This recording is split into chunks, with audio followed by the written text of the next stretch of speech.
ونعوذ بالله من شرور أنفسنا ومن سيئات أعمالنا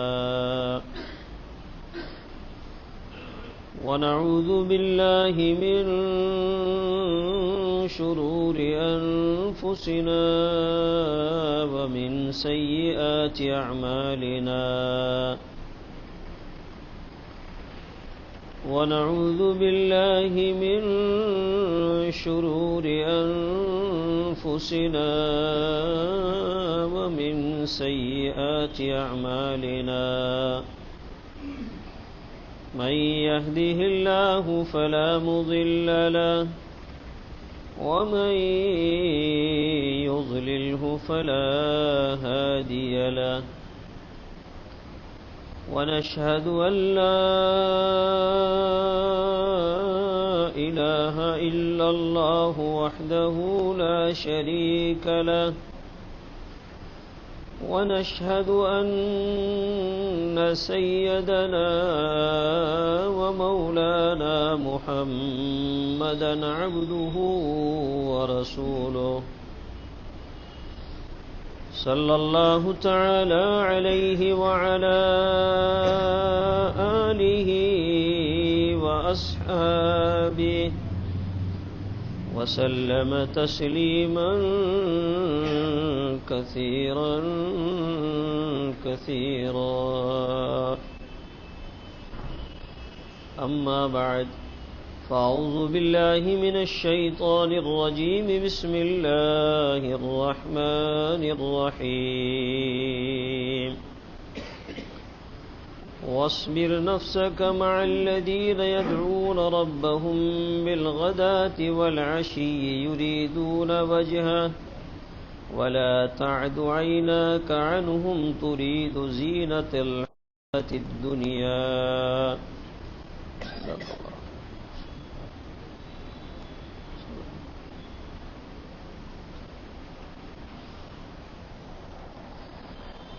محترم بزرگوں، پچھلے جمعے کے خطبے میں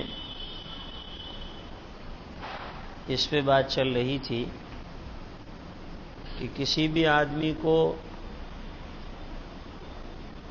حقیر اور کمتر نہیں سمجھنا چاہیے. خاص طور سے ہماری نظروں میں ایک آدمی کمزور نظر آتا ہے، مالی اعتبار سے کمزور ہے، محتاج ہے، اسی طرح سے شکل و صورت اچھی نہیں ہے، یا جسمانی اعتبار سے کمزور ہے، یا اس کے پاس میں کوئی عہدہ نہیں ہے، کوئی منصب نہیں ہے. اب ایسے آدمی کو حقیر سمجھتے ہیں معاشرے کے اندر کہ اس کی کیا حیثیت ہے، مال و دولت بھی نہیں ہے، شکل و صورت بھی کوئی خاص نہیں ہے، عہدہ اور منصب بھی نہیں ہے.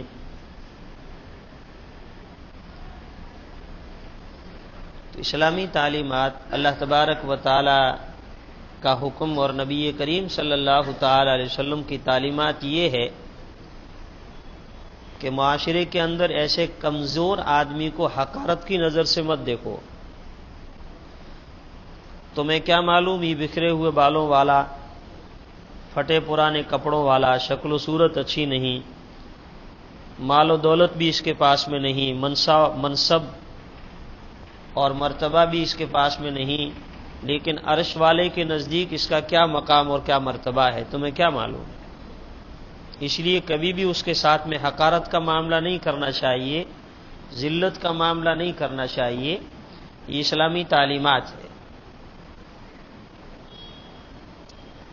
نبی کریم صلی اللہ تعالی علیہ وسلم کے صحابی ہیں حضرت ظاہر رضی اللہ تعالی عنہ، دیہات کے رہنے والے ہیں، شکل و صورت ان کی کوئی اچھی نہیں تھی. وہ نبی اکرم صلی اللہ تعالی علیہ وسلم سے بڑی محبت فرمایا کرتے تھے. یوں تو تمام کے تمام صحابہ اکرام رضوان اللہ تعالی علیہم اجمعین، لیکن حضرت ظاہر رضی اللہ تعالی عنہ یہ نبی اکرم صلی اللہ تعالی علیہ وسلم سے غیر معمولی محبت رکھتے ہیں. اور خود نبی کریم صلی اللہ تعالی علیہ وسلم بھی ان کے ساتھ میں بہت محبت فرمایا کرتے تھے۔ دیہات کے رہنے والے تھے، جب یہ باہر گاؤں سے مدینہ منورہ شہر میں تشریف لاتے تھے تو نبی کریم صلی اللہ تعالی علیہ وسلم کے لیے دیہات کے ہدیے اور تحفے لایا کرتے تھے۔ سبزی ہے اور بہت ساری چیزیں دیہات کی ہیں، وہ آپ کی خدمت میں پیش فرمایا کرتے تھے۔ نبی کریم صلی اللہ تعالی علیہ وسلم قبول فرماتے تھے، اور جب حضرت ظاہر جو واپس جانے لگتے تھے تو نبی کریم صلی اللہ تعالی علیہ وسلم اپنے پاس سے شہر کی جو چیزیں ہوتی تھی وہ ان کو عنایت فرماتے تھے، گویا ان کی جھولی میں ڈال دیا کرتے تھے اور ان کے ساتھ میں کر دیا کرتے تھے۔ اسی فرط محبت میں نبی اکرم صلی اللہ علیہ وسلم کبھی کبھی فرمایا کرتے تھے کہ ظاہر ہمارے دیہاتی ہیں اور ہم ان کے شہری ہیں، یہ ہماری دیہات کی ضرورتیں پوری کرتے ہیں، ہم ان کی شہر کی ضرورتیں پوری کرتے ہیں۔ ایک مرتبہ یہ اپنے گاؤں سے کوئی چیز لے کر کے آئے اور مدینہ منورہ کے بازار میں بیٹھ کر کے بیچنے لگے، جیسے دوسرے لوگ بیچ رہے ہیں یہ بھی بیچ رہے تھے بازار میں۔ نبی کریم صلی اللہ تعالی علیہ وسلم کا ادھر سے گزر ہوا۔ اب مدینہ منورہ کے مارکیٹ میں تو ہر طرح کے لوگ تھے، نبی کریم صلی اللہ تعالی علیہ وسلم کے نظر مبارک حضرت ظاہر رضی اللہ تعالی عنہ پہ پڑی کہ ہاں آج مارکیٹ میں بیٹھے چیز بیچ رہے ہیں، تو نبی کریم صلی اللہ تعالی علیہ وسلم محبت کے ساتھ آگے بڑھے اور پیچھے سے جا کر کے حضرت ظاہر رضی اللہ تعالی عنہ کے آنکھوں پہ ہاتھ رکھ دیے محبت سے۔ ابھی کس نے پکڑ لیا؟ ہوتا ہے ایسا محبت میں، کبھی کبھی زمانے کے بعد کوئی دوست ملتا ہے تو پیچھے سے آنکھیں پکڑتے ہیں۔ اللہ اکبر، کیا مقام تھا ظاہر تیرا! میرے آقا صلی اللہ علیہ وسلم کی محبت کا یہ اظہار، آپ نے پیچھے سے جا کر ان کی آنکھوں پر ہاتھ رکھ دیے۔ انہوں نے تھوڑی دیر تو سٹ پٹا ہے،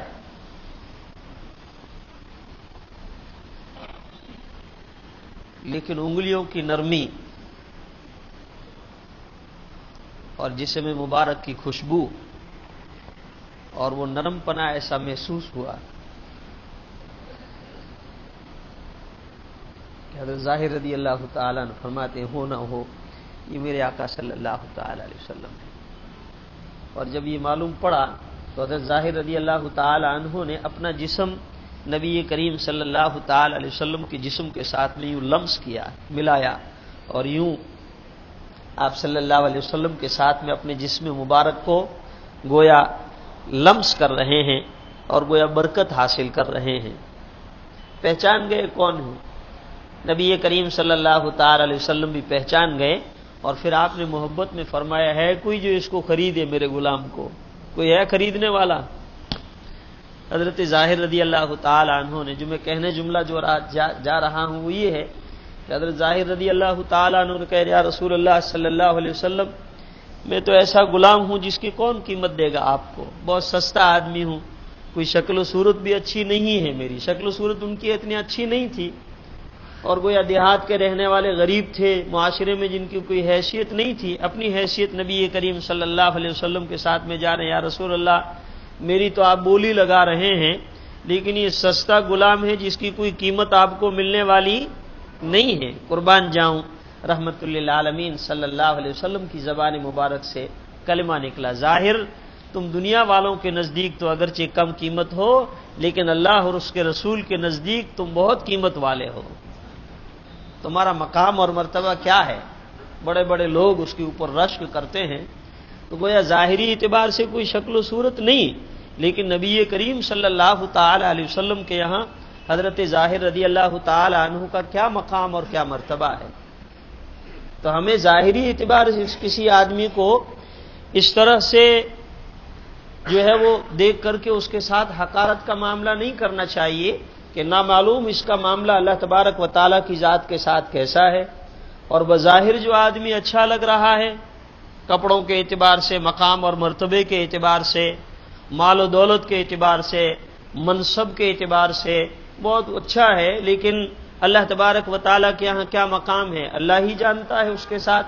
لیکن بہرحال ہر ایک کے ساتھ ظنوا بالمؤمنین خیرا، ہر ایک ایمان والے کے ساتھ حسن ظن، اچھا معاملہ، لیکن حقارت کا معاملہ کسی کے ساتھ اور ذلیل کسی کو نہیں سمجھنا چاہیے، اور خاص طور سے معاشرے کے اندر اگر کسی کے ساتھ اس طرح کا معاملہ ہے اور کمزور طبقے والے لوگ ہیں، اسلامی تعلیمات یہ ہے اس کے ساتھ ایسا معاملہ نہیں کرنا چاہیے۔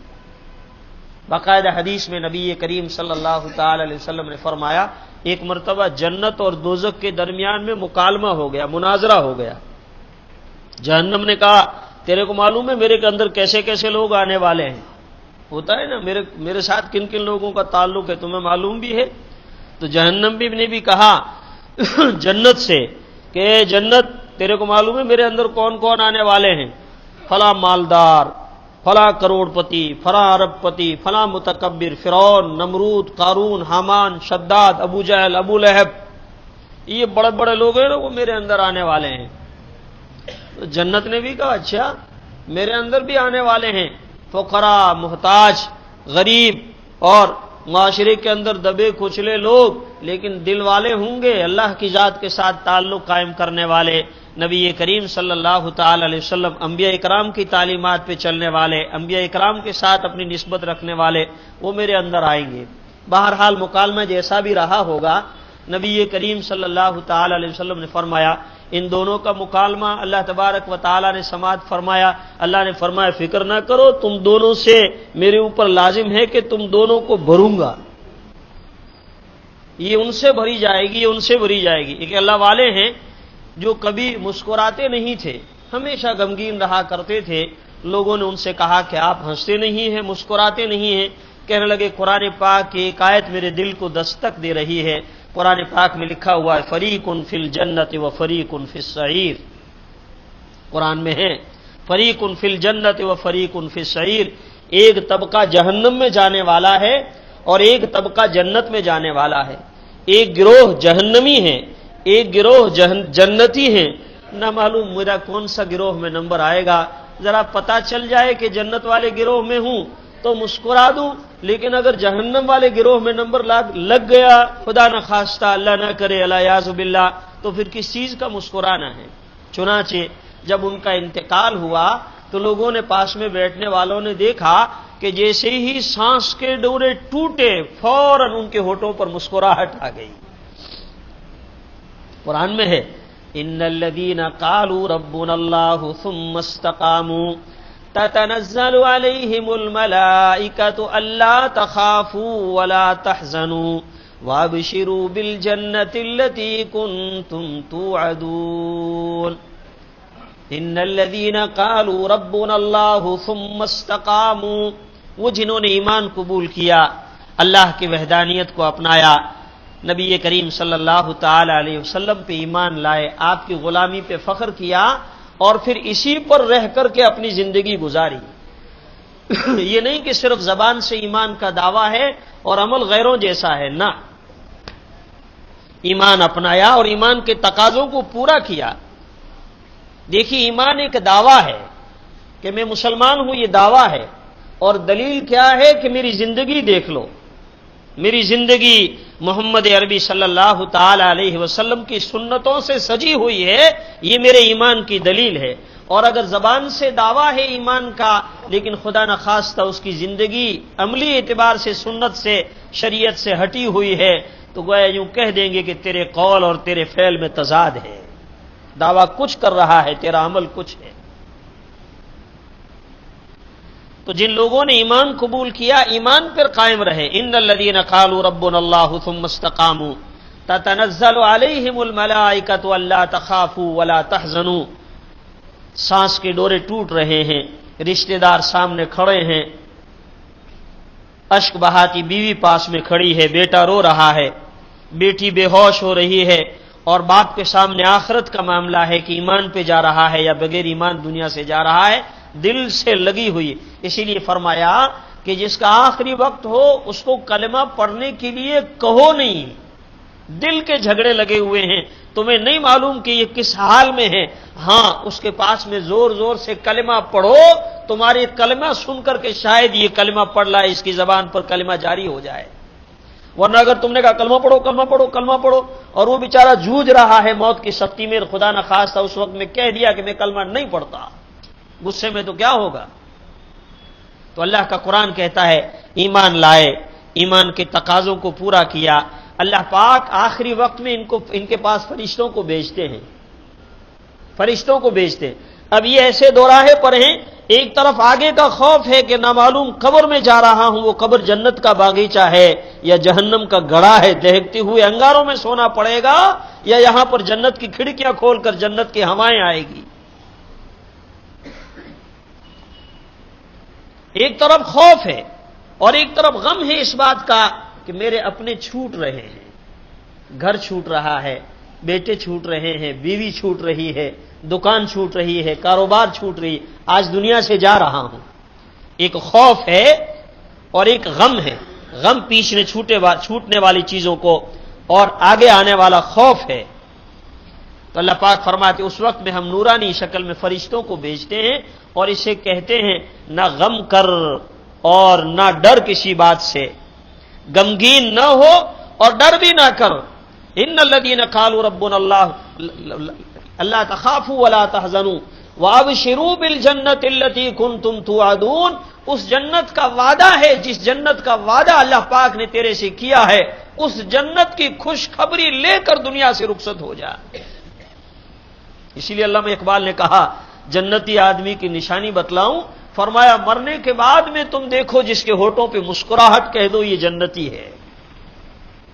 بات چہرے ہوتے ہیں نا، مرنے کے بعد میں چمکتے ہیں، ایسا لگتا ہے جیسا ابھی مسکرا دے گا، یہ اس کی جنتی کی نشانی۔ کیا مطلب؟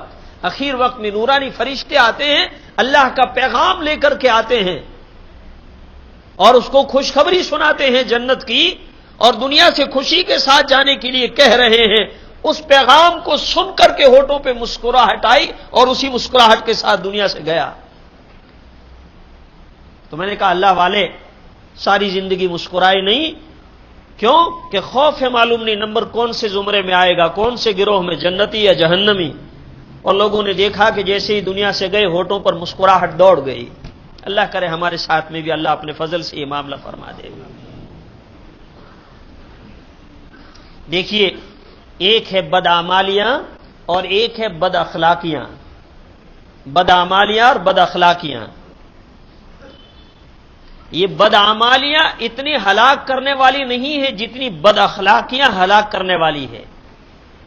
یہ دونوں میں فرق کیا ہے؟ بدعمالیاں یعنی برے عمل جن کا تعلق انسان کے عمل سے ہوتا ہے، جیسے کوئی زنا کر رہا ہے، چوری کر رہا ہے، جھوٹ بول رہا ہے۔ یہ زناکاری خطرناک قسم کا جرم ہے، اللہ اور اس کے رسول کو ناپسند ہے۔ وَلَا تَقْرَبُوا الزِّنَا إِنَّهُ كَانَ فَاحِشًا، اللہ پاک نے فرمایا قریب بھی نہ جاؤ، بری چیز ہے، بے حیائی کی چیز ہے۔ اور چوری کتنا بھیانک جرم ہے، یہ زناکار کتنا خطرناک آدمی ہے۔ اسلامی حکومت ہو جرم ثابت ہو جائے، فرمایا شادی شدہ ہو پتھروں سے مار مار کر اس کو رجم کر دو، دنیا میں اس کی سزا ہے، آخرت میں کیا ہوگی؟ چور نے چوری کی، جرم ثابت ہو گیا، فرمایا اس کا ہاتھ کاٹ ڈالو، معاشرے کے سامنے معلوم پڑ جائے کہ اس نے اللہ کے بندے کا ناحق مال لیا ہے۔ یہ ہے بدعمالیاں اور ایک ہے بد اخلاقیاں۔ بد اخلاق، اچھے اخلاق، اچھے اخلاق ہمارے یہاں، میں نے جیسا بار بار کہتا ہوں نا کہ ہمارے یہاں اچھے اخلاق اور برے اخلاق بھی محدود ہو کر اس کی تعریف رہ گئے ہیں۔ ہم اچھے اخلاق والا اس کو کہتے ہیں کہ دل میں چاہے بغض بھرا ہوا ہو لیکن مسکراہٹ کے ساتھ میں کسی سے مل رہا ہے، خندہ پیشانی کے ساتھ کسی سے مل رہا ہے تو کہتے ہیں بہت اچھے اخلاق کا آدمی ہے۔ بے شک ہے، یہ بھی ہے۔ اور اگر کوئی اصول اور ضابطے کے مطابق بے ضابطگی اور اصول کے خلاف ورزی پر کسی کو ڈانٹ دیتے ہیں تو کہتے ہیں بڑا بد اخلاق ہے۔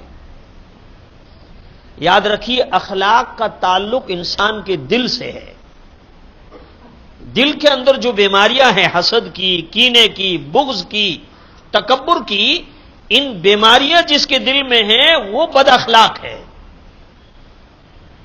تو اخلاقیات کا تعلق انسان کے دل سے ہے اور بدعمالیوں کا تعلق انسان کے اعمال سے ہے۔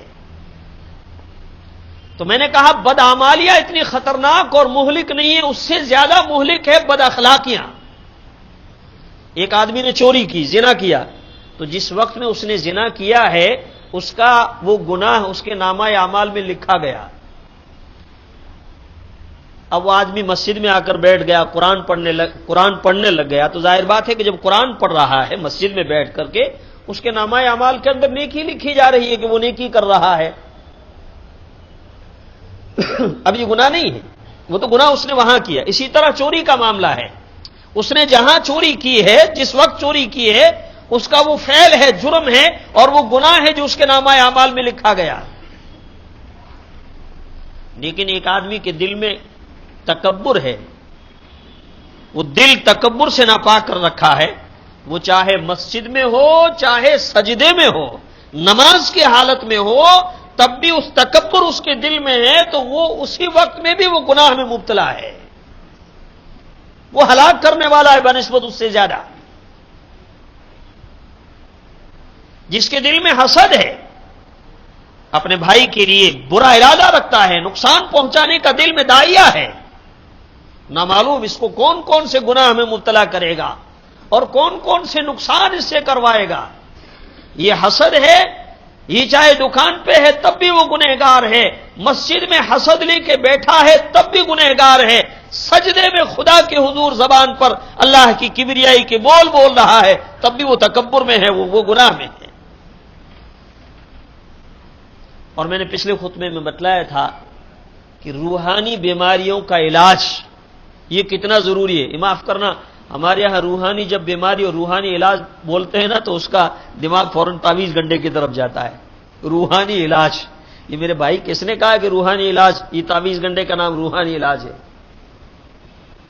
روحانی علاج وہ علاج جو روح کی بیماری کا علاج ہو، اور روحانی علاج سے مراد تکبر کا علاج، حسد کا علاج، بغض کا علاج، خود بینی اور خود پسندی کا علاج۔ اور میں نے کہا یہ مریض کو بھی خود پتہ نہیں چلتا ہے کہ میں بیمار ہوں جب تک کسی ڈاکٹر کے پاس، یعنی اللہ والے جنہوں نے کسی بڑے کے ماتحت رہ کر کے اور یہ اپنے آپ کے اندر وہ ملکہ پیدا نہ کیا ہو، اس وقت تک پتہ نہیں چلتا ہے خود مریض کو بھی میرے اندر کیا مرض ہے۔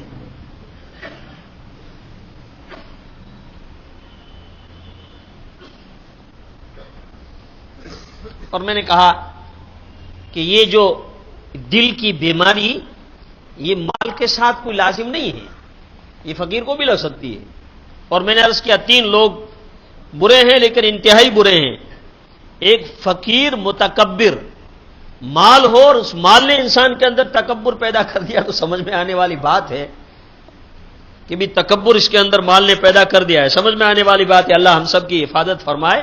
لیکن یاد رکھنا مال اپنے آپ میں برا نہیں ہے کہ آدمی مالداروں کو گالی دے فلاں مالدار، نہ، مال نے آدمی کو متاثر کیا ہو، تکبر پیدا کر دیا ہو۔ آنکھیں اللہ تبارک و تعالیٰ کی نعمت ہے، ان آنکھوں سے قرآن دیکھ رہا ہے، نامہ اعمال میں نیکیاں لکھی جا رہی ہے، ماں باپ کے چہرے کو محبت سے دیکھ رہا ہے، نامہ اعمال میں مقبول حج کا ثواب لکھا جا رہا ہے، اور انہی آنکھوں سے انسان بدنظری کر رہا ہے، گناہوں کے مناظر دیکھ رہا ہے، نامہ اعمال میں گناہ لکھے جائیں گے۔ مال کا بھی یہی حال ہے۔ جس مال نے آدمی کے اندر اکڑ اور تکبر پیدا کر دیا ہو وہ برا ہے۔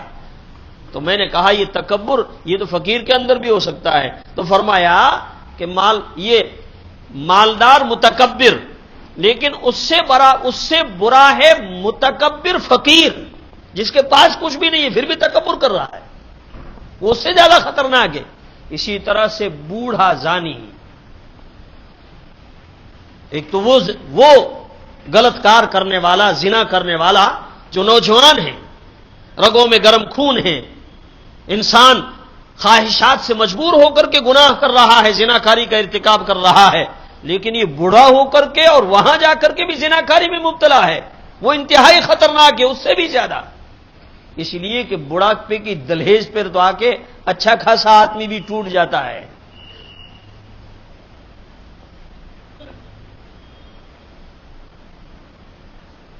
اسی لیے کہا جوانی میں عبادت کرنا، جوانی میں اللہ کا نام لینا، جوانی میں نماز پڑھنا، جوانی میں قرآن پڑھنا، جوانی میں اللہ تبارک و تعالیٰ کو یاد کرنا،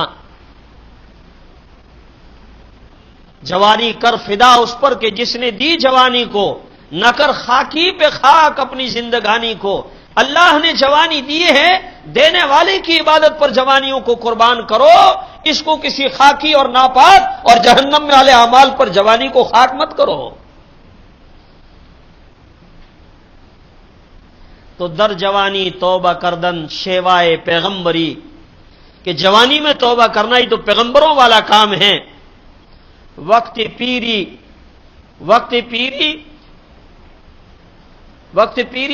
گرگ ظالم می شود پرہیزگار. شاعر کہتا ہے کہ بڑھاپے میں تو ظالم بھیڑیا بھی پرہیزگار بن جاتا ہے. ڈانٹ ٹوٹ گئے، بھاگ کر بکری کو پھاڑنے کی اس کے اندر طاقت نہیں رہی ہے نا، بغیر رکوع کے بھی رکوع کر رہے ہیں، بغیر رکوع کے بھی رکوع ہو رہا ہے. نہ رہے کہیں کہ تو خدا یاد آیا، سب نے ٹھکرا دیا تو خدا کا در یاد آیا.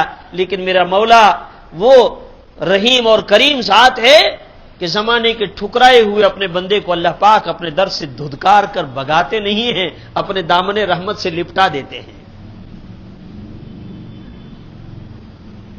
تو بوڑھا زانی اس سے زیادہ خطرناک، جو جوان زانی ہو اس سے بھی زیادہ، بڑھاپے میں ہو کر پھر بھی انسان اپنی عادت کو نہیں بدلتا ہے. نبی کریم صلی اللہ تعالی علیہ وسلم نے فرمایا 3 بچے جو گود میں بولے ہیں، ماں کی گود میں. ایک تو حضرت عیسیٰ علیہ الصلوۃ والسلام، جب حضرت مریم علیہ الصلوۃ والسلام پہ تہمت لگی تھی اور حضرت عیسیٰ علیہ الصلوۃ والسلام حضرت مریم کی گود میں ہیں، تو حضرت عیسیٰ علیہ الصلوۃ والسلام نے بول کر کے حضرت مریم کی عفت و پاک دامنی کی گواہی دی تھی. انی عبد اللہ، کہ میں اللہ تبارک و تعالیٰ کا بندہ ہوں، اللہ تبارک و تعالیٰ کا عطا کیا ہوں. اپنی ماں کی عفت و پاک دامنی کی گواہی دی تھی. اور دوسرا، ایک جریج نامی ایک شخص بنی اسرائیل میں سے تھے، عبادت کرنے والے تھے اپنے سومے میں. ان کی عبادت گاہیں جس کو سوما کہا جاتا اس زمانے میں، وہ زمانے سے وہ لوگوں سے کٹ کر کے عبادت خانہ تعمیر کیا جاتا تھا ایک مخصوص حیت پر، اور اس کے اندر بیٹھ کر کے بس اللہ اللہ کرتے تھے دنیا سے کنارے ہو کر. نبی کریم صلی اللہ تعالی علیہ وسلم نے فرمایا لا رہبانیت فی الاسلام، اسلام میں رہبانیت نہیں ہے. یہ تو اسلام کی خصوصیت ہے کہ تمام دنیا کے کاموں کو اللہ کی رضامندی کے مطابق نبی کریم صلی اللہ تعالی علیہ وسلم کے طریقے کے مطابق انجام دینے کا نام دین ہے. کھاؤ بھی، پیو بھی، گھر میں رہو، بیوی بچوں کے ساتھ رہو، دکاندار میں سیٹ بن کے رہو، سب جگہ رہو، لیکن اللہ تبارک و تعالیٰ کے احکامات اور نبی کریم صلی اللہ تعالی علیہ وسلم کے طریقے کو فالو کرو، سب سے بڑے دیندار ہو. تو وہ اپنی عبادت میں عبادت کرتے تھے. ان کی ماں ان سے ملاقات کے لیے آتی تھی حضرت جریج کی، تو نیچے آ کر کے آواز دیتی تھی. وہ اس کے باہر جو کھڑکی تھی اس سے سر نکال کر کے اپنے والدہ سے بات کیا کرتی تھی، بات کر لیا کرتے تھے، اور پھر والدہ گھر میں چلی جایا کرتی تھی. ایک مرتبہ والدہ تشریف لائے، سننے کی بات ہے، والدہ تشریف لائے اور یہ نماز میں مشغول تھے. والدہ نے آواز لگائی. اب انہوں نے دیکھا کہ میں نماز میں اللہ کی یاد میں مشغول ہوں، نماز توڑ کر ماں کو جواب دوں یا اللہ کے حکم نماز کو پورا کروں. ماں پکارتی رہی اور اس نے دل نے گواہی دی کہ نہیں، مجھے نماز توڑنا نہیں چاہیے، نماز کو مکمل کرنا چاہیے. ماں نے 1 2 مرتبہ 3 مرتبہ آواز دے کے کوئی جواب نہیں آیا تو چلی گئی. دوسری مرتبہ پھر تشریف لائی اور پھر جو ہے یہ نماز میں مشغول ہے. پھر انہوں نے آواز دی، پھر یہی کہا کہ بھی نماز توڑ کر کے ماں کو جواب دوں یا نماز پوری کروں. دل نے کہا کہ نہیں، نماز پوری کرو، ماں کی بات کا جواب نہیں دیا. تیسری مرتبہ پھر تشریف لائی اور یہی معاملہ پیش آیا تو جاتے ہوئے ماں کے منہ سے نکل گیا اللہ تبارک و تعالیٰ تجھے اس وقت تک موت نہ دے جب تک کہ تو کسی زانیہ عورت کا منہ نہ دیکھ لے، یعنی اس کے فتنے میں مبتلا نہ ہو جائے. چلی گئی ماں. ایک عورت تھی اس زمانے میں بڑی حسین و جمیل، جس کی خوبصورتی کے چرچے تھے، لوگوں کے درمیان میں وہ بیٹھی ہوئی تھی اور لوگوں نے اس عابد کا تذکرہ کیا، جریج کا. کہنے لگا بڑا نیک اور صالح ہے، ایسا عبادت میں مشغول ہے نا کہ کسی کی طرف دھیان ہی نہیں دیتا ہے، بس اللہ اللہ کر رہا ہے. ایک عورت نے کہا میں اس کو ایک آزماتی ہوں، فتنے میں مبتلا کرتی ہوں. کہنے لگا جاؤ کر لو. اب یہ وہاں گئی اور اس کے اوپر ڈورے ڈالنے کی کوشش کی، لیکن یہ اللہ کا بندہ اللہ کی عبادت میں مشغول ایسا تھا کہ اس کے جال میں نہیں پھنسا. اب وہاں ایک چرواہا اپنے جو ہے وہ جانور چراتا تھا، وہ رات کے وقت میں یہاں آ کر کے اور رات گزارتا تھا اس کے سومے کے پاس۔ اس نے دیکھا کہ اس نے میری طرف التفات نہیں کیا، تو اس عورت نے اس چرواہے کے ساتھ منہ کالا کیا، اور جس سے اس کا حمل ٹھہر گیا۔ اور جب بچہ پیدا ہوا تو لوگوں نے کہا یہ بچہ کہاں سے؟ تو کہنے لگا اسی جریج کا ہے، وہ جو عبادت کرن اس کا ہے۔ لوگوں نے کہا اچھا، ماں پکارتی رہی، جواب نہیں، ہمارے سامنے بہت عبادت گزار بنا ہوا ہے، اندر یہ کارنامے کرتا ہے۔ وہاں آئے اور اس کے عبادت خانے کو توڑنا شروع کیا۔ وہ چلایا کیا کر رہے ہو؟ کہنے لگے ہاں ہم تیرے کو بتلاتے ہیں، اور ابھی میرے کو بچاؤ، یہ کرو۔ لیکن وہ سوما توڑ کر کے خوب اس کی پٹائی کی۔ کہنے لگے سب معلوم ہے، پھر ہمارے سامنے عبادت گزار بنتا ہے۔ اس نے کہا میری بات تو سنو، کیا ہے؟ کہنے لگے میری بات سنو، مجھے 2 رکعت نماز پڑھنے کی تم اجازت دو۔ اس نے نماز پڑھی، اور نماز پڑھ کر کے پھر اس بچے کو مخاطب کر کے کہا جو اس فاحشہ عورت کی گود میں تھا کہ سچ سچ بتا تیرا باپ کون ہے؟ اس معصوم بچے نے اس کی گود میں بول کر کے کہا میرا باپ فلاں چرواہا ہے۔ یہ گود میں بولا۔ نبی اکرم صلی اللہ علیہ وسلم نے فرمایا کہ جریج جو عبادت گزار تھا، اس کی عبادت کی گواہ، اس کی جو ہے وہ عفت و پاک دامنی کی گواہی اس گود کے بچے نے دی۔ معلوم ہوا حقوق العباد بھی کوئی چیز ہے، ایسا نہیں کہ بچے روتے رہیں، بیوی روتی رہے، ماں باپ پکارتے رہیں، بس ایسے نیک بن جائیں، ایسے نیک بن جائیں کہ بس مجھے تو مسجد کا ماحول چاہیے، تم اپنا دیکھو، بس مجھے تو اللہ اللہ کرنا ہے۔ اس کا نام عبادت نہیں ہے۔ پہلے ان کے حقوق ادا کرو، والدین کے، بچوں کے، جن لوگوں کے تمہارے حقوق ہیں ان کے حقوق ادا کرو۔ اللہ پاک فرماتے پہلے ان کے حق ادا کرو، پھر میرے در پہ آؤ۔ اور تیسرا، نبی اکرم صلی اللہ علیہ وسلم نے فرمایا ایک بچہ اپنی ماں کے سینے سے دودھ پی رہا ہے، اور نبی اکرم صلی اللہ علیہ وسلم نے، صحابہ فرماتے باقاعدہ آپ نے انگلی منہ میں لے کر کے بتایا کہ ایسے دودھ پی رہا تھا، اپنے ماں کا پستان چوس رہا تھا۔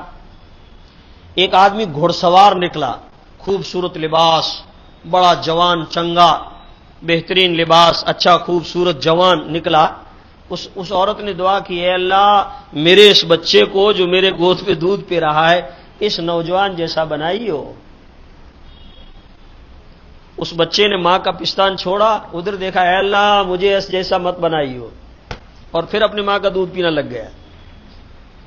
اس کے بعد پھر دیکھا کہ ایک لڑکی کو لوگ پیٹتے جا رہے ہیں اور کہہ رہے ہیں کہ تو نے گندا کام کیا، تو نے چوری کی، تو نے فلاں کیا، اس کو پیٹتے جا رہے ہیں، اور وہ لڑکی حسبی اللہ و نعم الوکیل، حسبی اللہ و نعم الوکیل، مجھے میرا اللہ کافی ہے اور وہی بہترین کارساز ہے، لوگ پیٹ رہے ہیں اور وہ یہ کہتی جا رہی ہے۔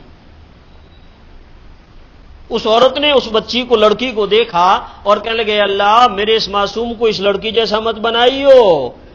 اس بچے نے پھر ماں کا پستان چھوڑا، ادھر دیکھا کہ اللہ مجھے ایسا ہی بنائیو۔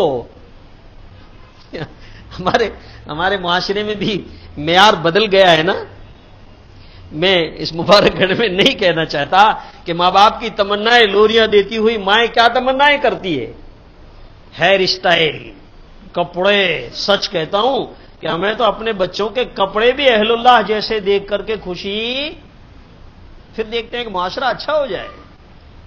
وہ مائیں جو اپنے اولاد کو گود میں دودھ پلاتے ہوئے لوریاں دیتی ہوئی یہ تمنائیں کیا کرتی تھی، کاش نظام الدین اولیاء رحمۃ اللہ علیہ جیسا بن جائے، یہ مختار کاکی رحمۃ اللہ علیہ جیسا بن جائے، خواجہ اجمیری رحمۃ اللہ علیہ جیسا بن جائے، خالد ابن ولید، عمر ابن عبدالعزیز، صحابہ جیسی صفات اس کے اندر آ جائے۔ وہ مائیں تھی، اور آج سامنے ٹی وی ہے، ہیئر اسٹائل الگ ہے، کچھ اور ہیں، اور فلمیں دیکھتی ہوئی دودھ پلاتی ہوئی کیا کہیں گے۔